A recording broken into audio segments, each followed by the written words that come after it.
Rajshahi board ২০২৪ সালে অধ্যায় ৬ থেকে একটি সুন্দর ম্যাথ এসেছে। দেখো, এখানে দুইটা সিনারিও দেওয়া আছে, একটাকে বলছে দৃশ্যকল্প ১ আর একটাকে বলছে দৃশ্যকল্প ২।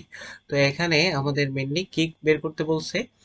আমাদের দৃশ্যকল্প ১ থেকে হচ্ছে গ নম্বর প্রশ্ন, আর ঘ নম্বর প্রশ্ন হচ্ছে ১ এবং ২ এর দুইটা থেকে মিলিত ভাবে আছে।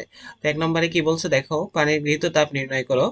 আর দৃশ্যকল্প ২ এ এবং ১ এর যে বস্তু দুইটা বলা আছে তারা কোন উপাদানের তৈরি, এটা আমাদের গাণিতিকভাবে বিশ্লেষণ করতে বলছে। ঠিক আছে, তো চলো আমরা এক আগে সলভ করি, তারপরে ২ এ যাচ্ছি। তো দেখো ১ নম্বর প্রশ্নে তোমাকে কি বলছে, আমরা একটু প্রশ্নটা পড়ে নিব প্রথমে। ঠিক আছে, আমাদের ফার্স্ট কাজ হচ্ছে প্রশ্নটা পড়ে নেওয়া। তো দেখো এখানে কি বলছে, 200 ডিগ্রি সেলসিয়াস তাপমাত্রার 700 গ্রাম ভরের একটা বস্তুকে 30 ডিগ্রি সেলসিয়াস তাপমাত্রার 262.5 গ্রাম পানিতে নিমজ্জিত করলে মিশ্রণের তাপমাত্রা পাওয়া গেল 50 ডিগ্রি সেলসিয়াস। তো এটা আসলে কি বোঝাচ্ছে দেখো, এখানে বস্তু কয়টা? এখানে বস্তু হচ্ছে দুইটা, একটা হচ্ছে এই যে একটি বস্তুর নাম যেটা সেটা, আর আরেকটা হচ্ছে পানি, তাই না? আরেকটি হচ্ছে পানি। তো এখানে কার কার মিশ্রণ হচ্ছে? এই 700 গ্রাম ভরের বস্তু আর 262.5 গ্রাম পানি, এই এদের মধ্যে মিশ্রণ হচ্ছে। ফলে এই যে প্রথমে এটার তাপমাত্রা ছিল 200, এটার তাপমাত্রা ছিল কত 30 ডিগ্রি সেলসিয়াস, কিন্তু মিশ্রণের তাপমাত্রা পাওয়া গেল কত 50 ডিগ্রি সেলসিয়াস তাপমাত্রা। হ্যাঁ, তো এখানে পানির গৃহীত তাপ বের করতে বলছে। তো আমি তোমাকে সিনারিওটা যদি একটু দেখাই, দেখো গ নম্বর, তাই না? গ নম্বরে কি বলছে দেখো, গ নম্বরে বলছে হচ্ছে যে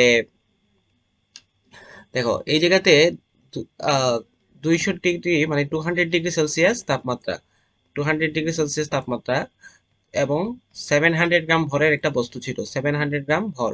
ঠিক আছে, 700 গ্রাম ভরের একটা বস্তু ছিল। এটা হচ্ছে ফার্স্ট কথা, যে 200 ডিগ্রি সেলসিয়াস আর হচ্ছে কত 700 গ্রাম ভর। এখন এই জিনিসটাকে আমরা কিসের সাথে মিশ্রণ করাইছি বলতো? এই জিনিসটাকে আমরা কিসের সাথে মিশ্রণ করাই ঘটাইছি? এই জায়গাতে হচ্ছে আরেকটা বস্তু ছিল, যা পরিচয় এখানে কি দেওয়া আছে, 262.5 গ্রাম পানি, 30 ডিগ্রি সেলসিয়াস তাপমাত্রা। ঠিক আছে, 262.5 গ্রাম পানি, 262.5 গ্রাম পানি, এত গ্রাম পানি, আর তাপমাত্রা কত? তাপমাত্রা হচ্ছে 30 ডিগ্রি সেলসিয়াস। এদের মিশ্রণ করা হলে মিশ্রণের তাপমাত্রা কত? মিশ্রণের তাপমাত্রা হচ্ছে 50 ডিগ্রি সেলসিয়াস। ঠিক আছে, মিশ্রণের তাপমাত্রা কত? 50 ডিগ্রি সেলসিয়াস। তার মানে বুঝতে পারতেছো দৃশ্যকল্প একে।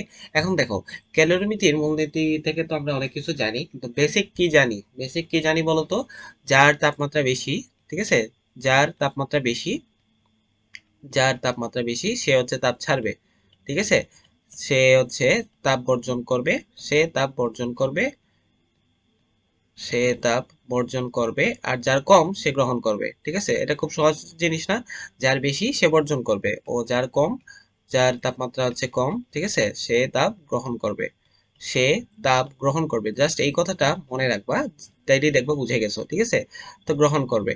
তাহলে এই জায়গাতে বলো তো, যখন মানে মিশ্রণ ঘটতেছে তখন আমরা এই জিনিসটা মনে রাখবো যে যার বেশি সে ছাড়বে আর যার কম সে গ্রহণ করবে। ঠিক আছে, আচ্ছা মানে দুইজন ব্যক্তির মধ্যে যদি বন্ধুত্ব হয়, তাহলে যার টাকা বেশি সে টাকা খরচ করবে, যার কম সে কিছু টাকা পাবে আর কি, লাভ হবে তার। ঠিক আছে, আচ্ছা তো এখানে দেখো এটা ছিল 200 ডিগ্রি সেলসিয়াস আর এটা ছিল কত 30 ডিগ্রি সেলসিয়াস। এখন এখানে তাপমাত্রা বেশি কার বলো তো? এই যে দুইটা বস্তু, ঠিক আছে, আমি হচ্ছে আগে বুঝে নিচ্ছি বিষয়টা, সিনারিওটা আমরা বুঝে নিচ্ছি, তারপরে সলভে যাচ্ছি। ঠিক আছে, তাহলে দেখো এখানে তাপমাত্রা বেশি কার? এই যে দুইটা জিনিস লিখলাম, 700 গ্রাম ভর আর 262.5 গ্রাম ভর, এখানে তাপমাত্রা কার বেশি? তাপমাত্রা বেশি কার? তাপমাত্রা বেশি হচ্ছে কার? তাপমাত্রা বেশি এই যে 200 ডিগ্রি সেলসিয়াসটা বেশি, তার মানে তাপমাত্রা বেশি বস্তু। তাহলে বস্তু কি করবে? বস্তু হচ্ছে তাপ বর্জন করবে, বস্তু তাপ বর্জন করবে। এইটা তোমার ক্লিয়ার? বস্তু তাপ কেন বর্জন করবে? বস্তুর হচ্ছে তাপমাত্রা বেশি, তাই সে তাপ বর্জন করবে। আবার দেখো, তাপমাত্রা কম কার? তাপমাত্রা কম কার বলতো? তাপমাত্রা কম হচ্ছে আহ পানির, তাই না? পানির। তাহলে পানির যেহেতু তাপমাত্রা কম, তাহলে পানি কি করবে? পানি হচ্ছে গ্রহণ করবে, গ্রহণ, তাপ গ্রহণ। ঠিক আছে, গ্রহণ করবে তাপ। আচ্ছা আমি এই পাশেই লিখি, তাপ, তাপ গ্রহণ করবে। ঠিক আছে, তাপ গ্রহণ হওয়া উচিত ছিল, এটা একটু দেখে নিও। হ্যাঁ, তাহলে দেখো এখন, এখন আসো, তাপ গ্রহণ করবে। পানি কতটুকু তাপ গ্রহণ করবে, এটাই হচ্ছে আমাদের প্রশ্ন। ঠিক আছে, পানি কর্তৃক গৃহীত তাপ কত, সেটাই হচ্ছে আমাদের বের করতে বলছে প্রশ্নে। ঠিক আছে, পানি কর্তৃক গৃহীত তাপ। দেখো এই ম্যাথটা করার পরে তোমাদের এই রিলেটেড ম্যাথে আর কোনো কনফিউশন থাকার কোনো সুযোগ নেই। পানি কর্তৃক গৃহীত তাপ। এখন এইটার জন্য আমাদের প্রথমে একটা জিনিস জানা থাকতে হবে, সেটা হচ্ছে আপেক্ষিক তাপ। ঠিক আছে, আপেক্ষিক তাপ এটা আমাদের জানা থাকতে হবে। তো আপেক্ষিক তাপ মানে আসলে কি সেটা আমি তোমাদের একটু শর্টলি বলবো এখানে। হ্যাঁ, শর্টলি বলবো। দেখো তোমরা এইভাবে ভাবো নাই অনেকেই, আমি এটা শিওর, তাই একটু বলে রাখি। আপেক্ষিক তাপ মানে কি? আপেক্ষিক তাপ মানে হচ্ছে, দেখো এখানে পানির আপেক্ষিক তাপ 4200 joule per kg per kelvin, এই কথাটা আমরা জানি। Joule per kg per kelvin, এই কথাটা আমরা জানি, কিন্তু এটার মানেটা কি? আমি মনে করো, এই যে এটার মানেটা কি, মনে করো 1 কেজি ভরের কোনো একটা বস্তু আছে, ঠিক আছে, 1 কেজি ভরের একটা বস্তু আছে, তার তাপমাত্রা আমি 1 কেলভিন বাড়াইতে চাই, ঠিক আছে, 1 কেলভিন বাড়াইতে চাই। তাহলে আমার কতটুকু তাপ লাগবে? তাপমাত্রা বাড়ানোর জন্য আমার কতটুকু তাপ প্রয়োজন? তাপ প্রয়োজন যতটুকু, সেটাই হচ্ছে আমাদের আপেক্ষিক তাপ। ঠিক আছে, যতটুকু তাপ প্রয়োজন, যতটুকু তাপ প্রয়োজন, তার মানে এটা হচ্ছে স্পেসিফিকলি বলে দিচ্ছে কার জন্য? 1 কেজি ভরের বস্তুর তাপমাত্রা 1 কেলভিন বাড়ানোর জন্য যতটুকু তাপ প্রয়োজন। এখন আমাকে মনে করো যে এম ভরের একটা বস্তুর তাপমাত্রা 1 কেলভিন বাড়াইতে হবে। ঠিক আছে, আমি হচ্ছে একটু ঐকিক নিয়ম করেই দেখাই তোমাদের মনে রাখার সুবিধার্থে। মনে করো যে 1 কেজি ভরের বস্তু, ঠিক আছে, 1 কেজি ভরের বস্তুর তাপমাত্রা 1 কেলভিন বাড়াইতে তাপের প্রয়োজন হচ্ছে, এই যে পানির ক্ষেত্রে কত, 4200, মানে আপেক্ষিক তাপ যেটা, ঠিক আছে, আমি এস দিয়ে লিখি, আপেক্ষিক তাপ প্রয়োজন। এখন এম কেজি বস্তু যদি হয়, তাহলে লৌকিক নিয়ম থেকে দেখো, কেজি ভরের বস্তুর তাপমাত্রা 1 কেলভিন বাড়াইতে কি লাগবে? আরো বেশি তাপ লাগবে, দ্যাট ইজ এমএস। এখন আমি যদি কেজি ভরের বস্তুর তাপমাত্রা 1.5 কেলভিন বাড়াইতে চাই, ঠিক আছে, ডেল থিটা, আচ্ছা ডেল থিটা দ্বারা হচ্ছে আমরা যে তাপমাত্রা পার্থক্য বোঝাই, তাই তো? তাহলে এত ডেল থিটা কেলভিন বাড়াইতে চাই, তখন আমাদের কি করতে হবে? এই এমএস এর সাথে ডেল থিটা দিয়ে গুণ দিতে হবে। ঠিক আছে, তাহলে দেখো, বুঝতে পারছো যে কেজি ভরের বস্তুর তাপমাত্রা এই ডেল থিটা পরিমাণ চেঞ্জ করতে আমাদের এই এমএস ডেল থিটা পরিমাণ তাপের প্রয়োজন হবে। ঠিক আছে, তো আমি জাস্ট এসটা যদি জেনে থাকি, তাহলেই হচ্ছে আমি এটা বের করে ফেলতে পারবো। ঠিক আছে, আচ্ছা, তো এই জিনিসটা থাকলো এখানে, তোমরা স্ক্রিনশট নেওয়ার কোনো প্রয়োজন নাই, কারণ হচ্ছে আমাকে কমেন্টে, সরি ডেসক্রিপশনে হচ্ছে এই পিডিএফ এর লিংক দেওয়া থাকবে, তোমরা ডিরেক্ট ডাউনলোড করে নিতে পারবে। ঠিক আছে, ডিরেক্ট ডাউনলোড করে নিতে পারবে। আচ্ছা আসো, এবার আমি সলভ করে দিচ্ছি। এবার দেখো ম্যাথটা কিভাবে সুন্দরভাবে সলভ করা যায়। ঠিক আছে, তো দেখো আমরা কিভাবে লিখবো, যে পানির পানির ভর, ঠিক আছে, পানির ভর এইভাবে লিখে ফেলবো। ডান পাশে দেওয়া আছে পানির ভর, এম ইকুয়ালস টু কত, 262.5 গ্রাম, 262.5 গ্রাম পানির ভর। পানির আপেক্ষিক তাপ, ঠিক আছে, পানির আপেক্ষিক তাপ এস এর মান কত দেওয়া আছে? আপেক্ষিক তাপ এস এর মান, আপেক্ষিক তাপ এস এর মান কত দেওয়া আছে? 4200 joule per kg per kelvin. এটা তোমাদের বইয়ে কয়েকটা ডাটা দেওয়া আছে, এই ডাটাগুলো তোমাদের মুখস্থ রাখতে হবে। ঠিক আছে, কয়েকটা যুগের আহ, মানে ইয়েগুলো, ডাটাগুলো একটু মুখস্থ রাখতে হবে, কারণ এটা হচ্ছে তোমাকে বইয়ে দেওয়া আছে। তো এটা থেকেই স্যাররা প্রশ্ন করে, তোমাকে স্যাররা এক্সপেক্ট করতে যে তুমি মুখস্থ রাখো। ঠিক আছে, তো এখানে আমার কিছু বলার নাই। ঠিক আছে, এখন তাপমাত্রা পরিবর্তন, ডেল থিটা ইকুয়ালস টু কত? দেখো পানির তাপমাত্রা শুরুতে ছিল 30 ডিগ্রি সেলসিয়াস, তাই না? এখন পানি তাপমাত্রা গ্রহণ করার ফলে সেটা 50 হয়ে গেছে, 50 ডিগ্রি, তাহলে 50 - 30। ঠিক আছে, এখন পার্থক্যের ক্ষেত্রে 1 ডিগ্রি সেলসিয়াস পার্থক্য যা, 1 কেলভিন পার্থক্য তা, তার মানে এটা হচ্ছে 20 কেলভিন। ঠিক আছে, তাহলে 30 থেকে 50 হয়ে গেছে, তাপ তাপ তাপ গ্রহণ করে তাপমাত্রা বেড়ে গেছে, কত হয়েছে? 30 ছিল প্রথমে, তারপরে 50 হয়ে গেছে, তাহলে তাপমাত্রার পরিবর্তন কতটুকু ঘটলো? 30 থেকে 50 হইতে 20 চেঞ্জ হয়েছে। এখন চেঞ্জ, 1 ডিগ্রি চেঞ্জটা 1 কেলভিন চেঞ্জটা। ঠিক আছে, তাহলে তাহলে দেখো তাহলে দেখো এখন এখন এই ম্যাথটা তোমাকে আর কেউ আটকাইতে পারবে না। তুমি কি লিখবা? আমরা জানি Q equals to M S del theta. ঠিক আছে, এইভাবে পরীক্ষায় লিখবা, আমরা জানি। ঠিক আছে, আমরা জানি Q equals to M S del theta. এখন আমাদের এই কিউটা বের করতে বলছে। ঠিক আছে, গৃহীত তাপ এই জায়গায় লিখে ফেলবা, গৃহীত তাপ কিউ ইকুয়ালস টু হোয়াট। ঠিক আছে, গৃহীত তাপ কিউ ইকুয়ালস টু হোয়াট। ঠিক আছে, তো দেখো তোমাকে একটা প্রশ্ন দেওয়া হইলো সলভ করার জন্য, এই যে গৃহীত তাপ বের করার জন্য তুমি প্রথমেই বাম পাশে লিখে ফেললা এই জিনিস দেওয়া আছে। ঠিক আছে, এই জিনিস দেওয়া আছে, আর এই হচ্ছে সূত্র যেটা তুমি জানো, এটা ইউজ করে তুমি ম্যাথ বের করতেছো, এটাই হচ্ছে প্রসেস। ঠিক আছে, তুমি এইভাবে পরীক্ষায় এইভাবে লিখবা। ওকে, তো দেখো এখানে আমরা ভ্যালুগুলো এবার বসাই দিই, ভ্যালুগুলো বসাই দিলে চলে আসবে। এম এর মান কত? এম এর মান হচ্ছে, আচ্ছা এম এর মানটা কিন্তু সবগুলো এসআই এককে নিয়ে যাইতে হবে, তার মানে এটাকে 1000 দ্বারা ভাগ করে দিব, এটাকে 1000 দ্বারা ভাগ করে দিতে হবে। ঠিক আছে, সবগুলাকে এসআই এককে নিয়ে যেতে হবে। এখন ভরের এসআই এককটা কি? এটা হচ্ছে কেজি, তাহলে এই কেজিতে ভুল করলে কিন্তু চলবে না। ঠিক আছে, এম এর এসআই ইউনিট হচ্ছে কেজি, এই কেজিতে নিয়ে যাইতে হবে। ঠিক আছে, দেখো এই জায়গাতে আবার অনেকেই ভুল করে ফেলবা, তোমরা কিন্তু এই জায়গাতে ভুল করে না আবার। ঠিক আছে, এটা হচ্ছে 4200। হুম, আর এখানে হচ্ছে কত? এখানে হচ্ছে ডেল থিটা হচ্ছে 20। ঠিক আছে, আচ্ছা তাহলে এই ভ্যালুটা কত আসে? এটা তোমরা ক্যালকুলেটরে ক্যালকুলেট করলে দেখবা এটা আসছে 22,050 এত জুল, ঠিক আছে। কিউ এর একক কি, কিউ এর একক কি, কিউ এর একক হচ্ছে জুল, এই জুল দিতে ভুলবা না, ঠিক আছে। তারপরে তোমাদের কখনো কখনো প্রশ্ন দেখবা এরকম 4.2 কিলো জুল, কিলো জুল দেওয়া থাকে, ঠিক আছে, কিলো জুল দেওয়া থাকে, kilo joule per kg per kelvin, ঠিক আছে, এইভাবে দেওয়া থাকতে পারে। তুমি এখানে 4.2 বসাবা না, তুমি হচ্ছে এটাকে কিলো থেকে এটাকে জুলে নিয়ে যাবা, অর্থাৎ 1000 দ্বারা গুণ দিবা, তারপরে এই ফরম্যাটে লিখবা, ঠিক আছে।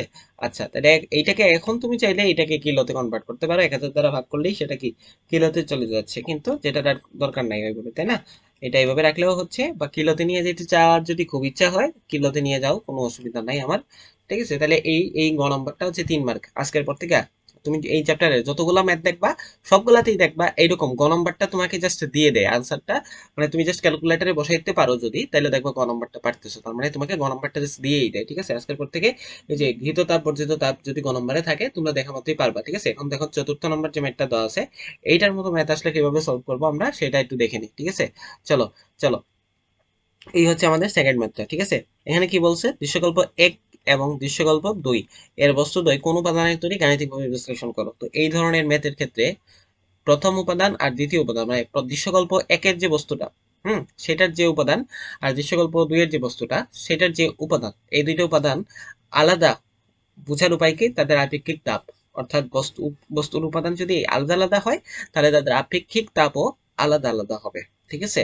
তাদের আপেক্ষিক তাপও আলাদা আলাদা হবে। তাহলে আমাদের ওই দৃশ্যকল্প 1 থেকে বস্তুটার, মানে বস্তুটা বলতে কারে বোঝাচ্ছে, এই যে 700 গ্রাম ভরের যে বস্তুটা, এই যে 700 গ্রাম ভরের যে বস্তুটা, ঠিক আছে, ভরের একটা বস্তু বলছে না, এই 700 গ্রাম ভরের বস্তুর আপেক্ষিক তাপ কত সেটা বের করব, এটার আপেক্ষিক তাপটা বের করব, আপেক্ষিক তাপ। আবার দেখো এই যে 500 গ্রাম ভরের একটা বস্তু বলছে না, 500 গ্রাম ভরের বস্তু, এটাটা হচ্ছে আমরা আপেক্ষিক তাপ বের করব। এই দুইটা বস্তুর আপেক্ষিক তাপ যদি ভিন্ন ভিন্ন হয় তার মানে কি, তার মানে উপাদানগুলো আলাদা আলাদা, ঠিক আছে। এখন দেখো 1 নম্বরের হচ্ছে আপেক্ষিক তাপ তো দেওয়া নাই, আর 2 নম্বরের আপেক্ষিক তাপ ও দেওয়া নাই।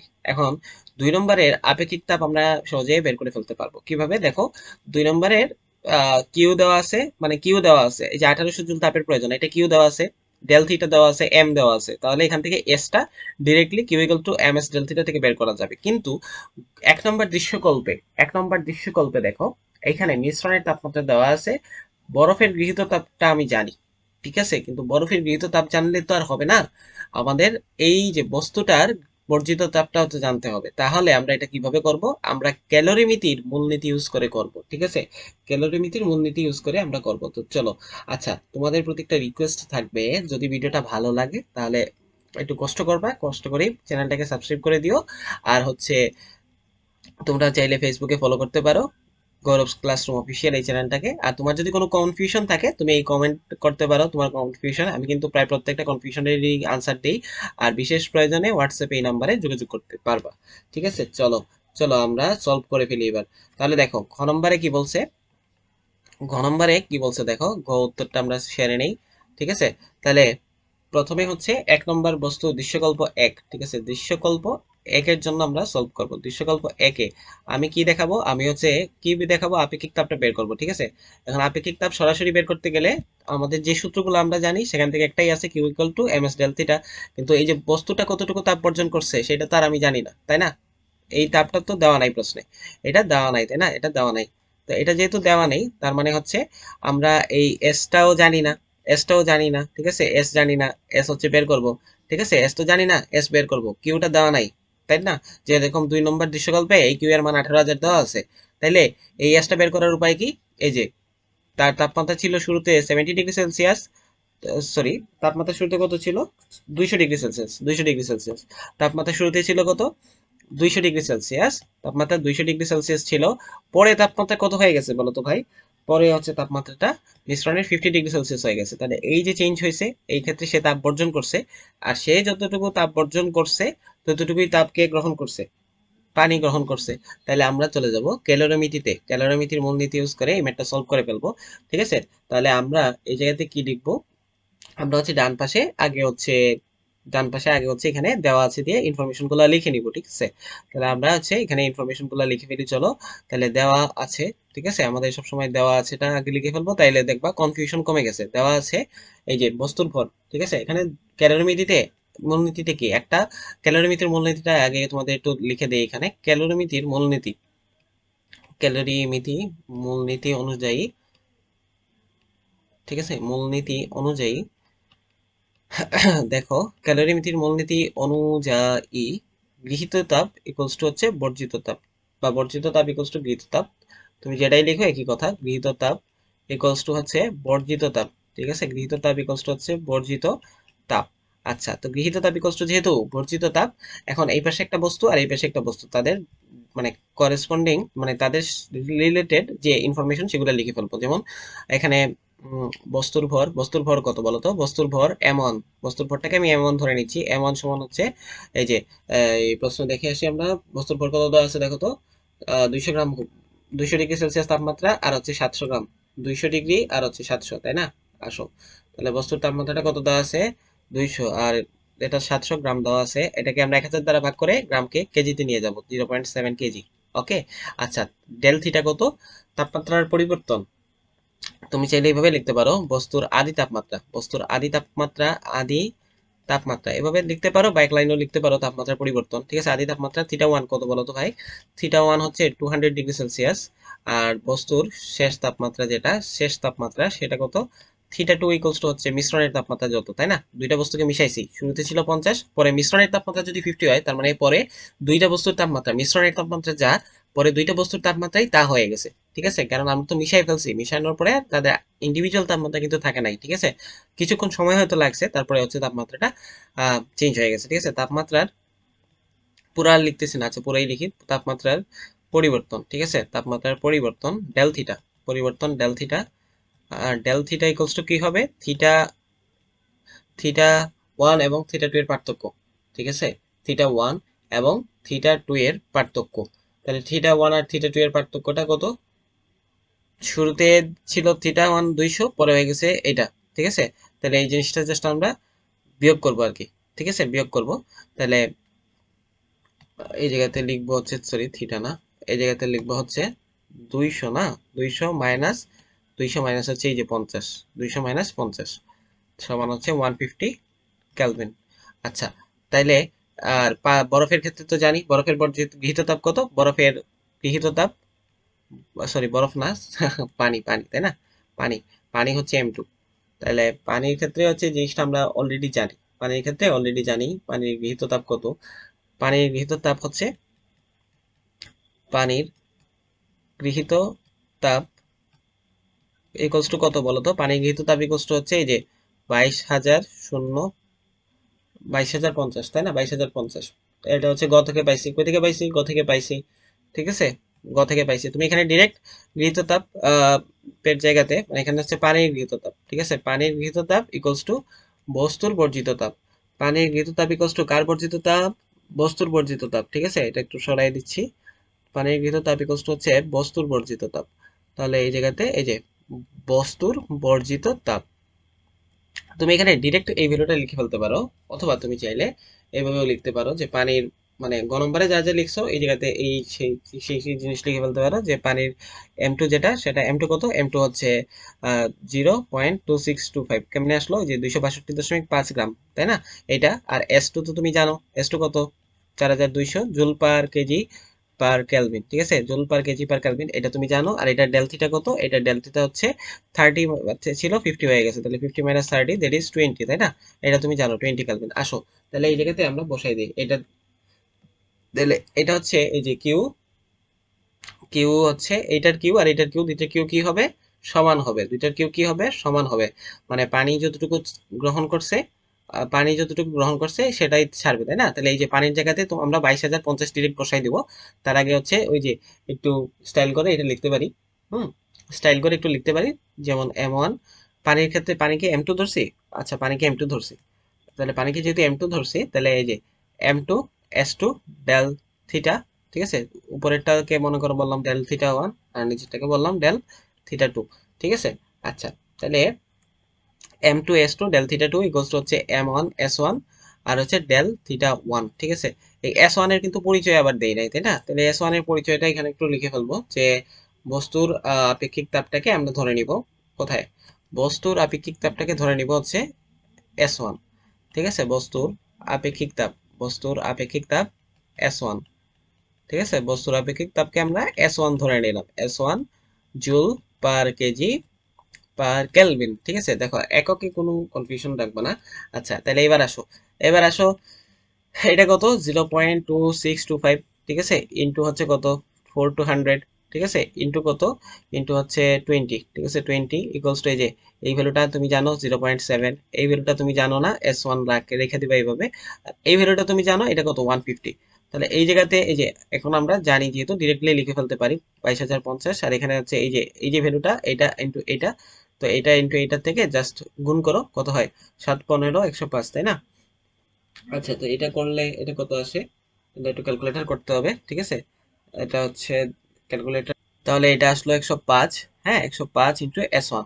তাহলে দেখো S1 এর ভ্যালুটা কত, S1 এর ভ্যালুটা হচ্ছে এই যে 22,050, এটাকে আমরা হচ্ছে জাস্ট 105 দিয়ে ভাগ করে দিব।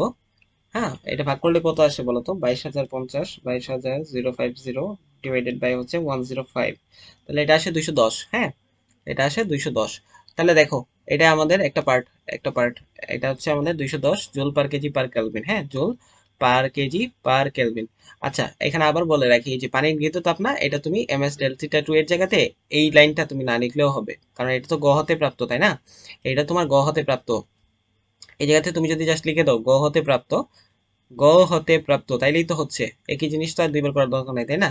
তাহলে তুমি এই জায়গাতে এই জিনিসটা না লিখে ডিরেক্ট এই লাইনটা লিখে ফেলতে পারতা, ঠিক আছে, আমি জাস্ট তোমাদের দেখানোর জন্য লিখছি। তো চলো কই নিচে চলো, হ্যাঁ তাহলে এই নম্বর এটা বুঝতে পারছো, এক নম্বর বস্তুর প্রথম বস্তুর আপেক্ষিক তাপ জেনে গেলাম, এবার দ্বিতীয় বস্তুর আপেক্ষিক তাপের পালা।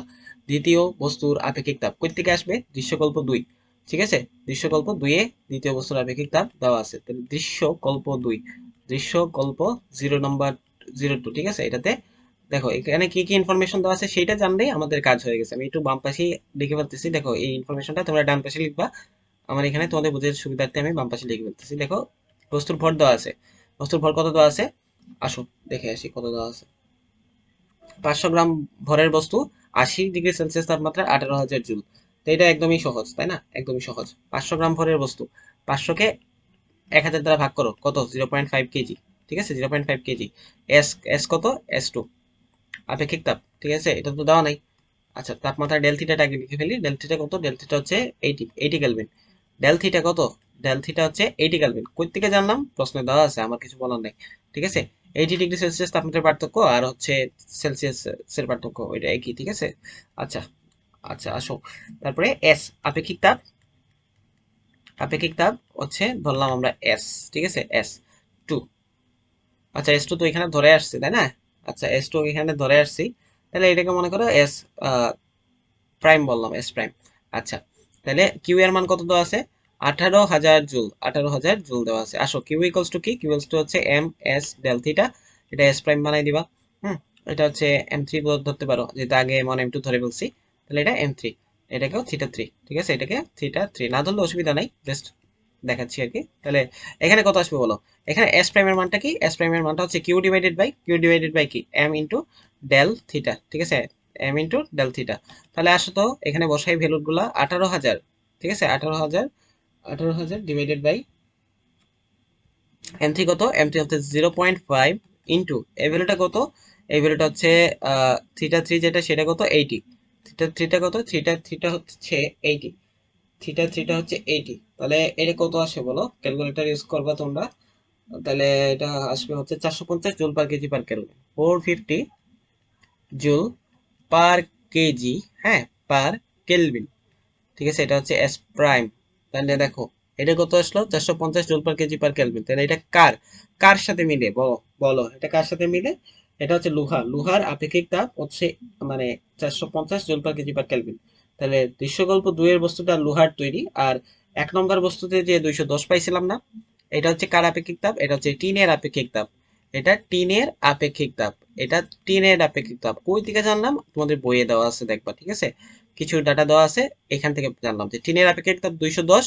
আর এটা হচ্ছে কার আপেক্ষিক তাপ, এটা হচ্ছে কার আপেক্ষিক তাপ, এটা হচ্ছে এই যে লোহার আপেক্ষিক তাপ, লোহার আপেক্ষিক তাপ, লোহার আপেক্ষিক তাপ, লোহার আপেক্ষিক তাপ, তাহলে লোহার আপেক্ষিক তাপ আর টিনের আপেক্ষিক তাপ তো অবশ্যই আলাদা হবে, তাই না?